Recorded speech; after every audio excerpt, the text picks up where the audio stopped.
ఒకడు రూ. 1000 లాభం చోట 5000 తింటున్నాడు.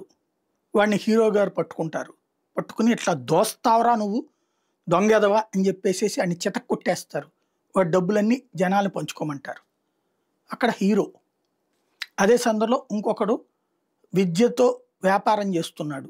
విద్యకి ఎక్కువ ఫీజులు వసూలు చేస్తున్నాడు. లేకపోతే డాక్టర్ గారు ఎక్కువ ఫీజులు వసూలు చేస్తున్నాడు. అవసరం లేని వైద్యం చేస్తున్నాడు. అక్కడ హీరో అది కనిపెట్టి పట్టుకుని వాళ్ళని చితక్కొట్టి అవసరమైతే పోలీసులకు అప్పచెప్పి లేకపోతే అవన్నీ పగలకొడితే హీరోయిజం. ఇందులో అది నిజంగా జరుగుతుందా నిజ జీవితంలో అంటే కాదు. ఆయా వ్యవస్థల మీద ఒక అపనమ్మకాన్ని కల్పించారు కదా మీరు.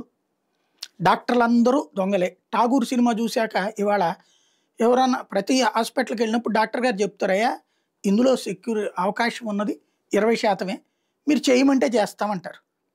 వాళ్ళు ట్రీట్మెంట్ బిగిన్ చేస్తారు. చేసిన తర్వాత చనిపోయారు అనుకోండి, వెంటనే 'ఠాగూర్' సినిమా బిట్ ఒకటి వేసేయడం. అదిగో డాక్టర్లు చంపేసి చచ్చిపోయిన శవానికి వైద్యం చేసి. ఇక్కడ వీళ్ళ ఉద్దేశం ఏంటి? ఇంటెన్షను పబ్లిక్కి ఆ డబ్బులు బిల్లు అడగకుండా చూడాలి. బతికితే డబ్బులు ఇద్దాం, చచ్చిపోతే కనుక డాక్టర్కి బిల్లు ఎక్కకూడదు. ఇక్కడ ఎక్కువగా జరిగేది అవే. కానీ సినిమాలో దాన్ని చూపెట్టినటువంటి రూట్ వేరుతో జనాలు ఇప్పటికీ నిజంగా డాక్టర్ గారు పాప రాత్రి పగలు కష్టపడి పనిచేసి పేషెంట్ని బతికించాలని చూస్తున్నా వాళ్ళని ఆ దృక్పథంతో చూస్తున్నాం. అట్లాగే ఒక వ్యాపారస్తుడు వ్యాపారం అనేటటువంటి దాంట్లో 100 రూపాయలు పెట్టినప్పుడు ఒకటికి 1000 రావచ్చు, ఒకటికి 90 రావచ్చు. 90 వచ్చినోడు నష్టపోతాడు. నష్టపోయినప్పుడు సమాజం ఏం కాపాడదు. 1000 వచ్చినోడు లాభపడతాడు, కొంచెం లగ్జరీగా కనబడతాడు. లగ్జరీగా కనబడగానే వాడి మీద ఒక కడుపు మంట ఉంటుంది. ఆ కడుపు మండర్ మీదన వ్యాపారులందరూ దోపిడీదారులని మన సినిమాలో చూపెట్టేసి వాళ్ళందరినీ దొంగలు చేసాం కదా. మన కథలతో చేస్తుంది ఏంటది? తాగడం తప్పు లేదు, అమ్మాయిలతో అడ్డదిడ్డంగా తిరగడంలో తప్పు లేదు. చదువు సంధ్య లేకుండా గాలి ఎదవల్లాగా తిరుగుతుంటే అమ్మాయి డబ్బులు ఇచ్చి పోషిస్తుంది. లేకపోతే అమ్మాయి వెనకాల వెదవల్లాగా తిరిగితే అమ్మాయి మంచి లగ్జరీ పొజిషన్కి వెళ్ళినా ఈ ఎదవని పెళ్లి చేసుకుంటేనే జీవితం అంతా బాగుంటుంది అనుకుంటుంది. నీ జీవితంలో ఇట్లాంటి వాటికి నమ్మి నాశనమైన జీవితాలు ఎన్ని? నిజమైన బాధ్యతాయుతమైనటువంటి ప్రవర్తనను మన సినిమాల ద్వారా నేర్పుతున్నామా?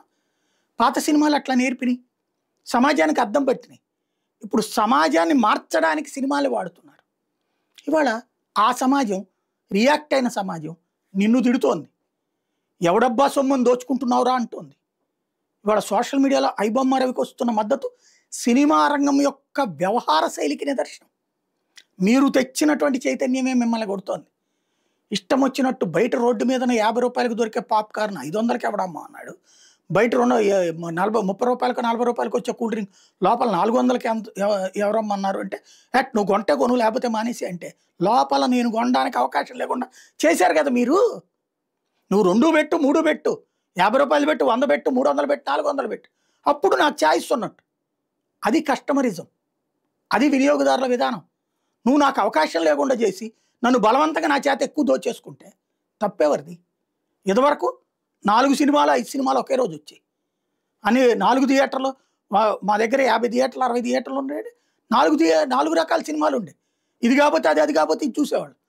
ఇప్పుడు నియంతృత్వం చేస్తున్నది ఎవరు? మీరు. ఇంకొకటి సినిమా ఎవరిది రావడానికి వీల్లేదు.